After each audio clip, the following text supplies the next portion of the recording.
আকাশে মিষ্টি রোদ, দুপাশে কুয়াশা। শীতের আগাম বার্তায় ছুটির দিনের সকালটায় যখন সবাই আরামের ঘুমে মগ্ন, তখন পুরান ঢাকা লালবাগ কেল্লায় মেহেদী হাসান মিরাজ এবং শাই হোপ। উদ্দেশ্যটা হলো ওয়ানডে সিরিজের ট্রফি উন্মোচন। বাকিদের মতো আরামের সুযোগ নেই মিরাজের। বাংলাদেশ দলটা যে আছে বড্ড বিপদে। পা ফসকালেই ওয়ানডে বিশ্বকাপে সরাসরি খেলার সুযোগ হারাবে টিম টাইগার্স। কি করলে কি হবে কিংবা কিভাবে র্যাঙ্কিংয়ে উন্নতি করা যাবে তা নিয়ে আলোচনা করা যাক। একটা সময় ছিল যখন কিনা ওয়ানডে ছিল বাংলাদেশের প্রিয় ফরম্যাট। বিশ্ব দরবারে এই ওয়ানডে দিয়েই নিজেদের জাত চিনিয়েছিল বাংলাদেশ। কিন্তু এখন অবস্থা এতটাই ঘোলাটে যে এই ওয়ানডে ফরম্যাটটাই এখন হয়ে গেছে গলার কাটা।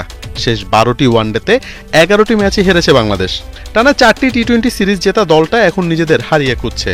তবে খারাপ দিন পেছনে ফেলে নতুন দিনের আলো দেখতে চায় টিম টাইগার্স, যদিও রাস্তাটা বেশ কঠিন। হোম অফ ক্রিকেটে শনিবার থেকে শুরু বাংলাদেশ ওয়েস্ট ইন্ডিজের 3 ম্যাচের ওয়ানডে সিরিজ। ওয়ানডেতে বাংলাদেশের অবস্থান 10 নম্বরে। তবে এখনও সুযোগ আছে এক ধাপ আগানোর। বাংলাদেশের পয়েন্ট 74 আর 9 থাকা ক্যারিবিয়ানদের পয়েন্ট 80।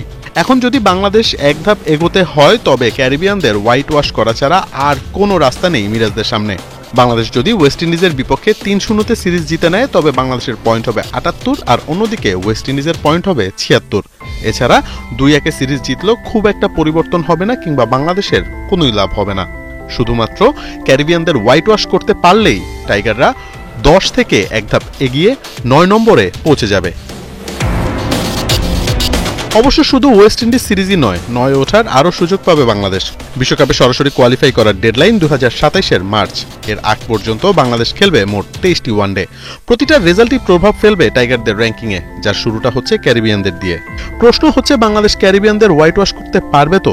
প্লেয়ারদের ফর্ম এবং স্ট্যাট আপাতত সেই কথা বলছে না, কিন্তু ক্রিকেটাররা বারবারই থাকেন আশাবাদী। তাই তো এই আশায় বুক বাঁধতে দোষটা কোথায়? মোহাম্মদ আদনান, 71।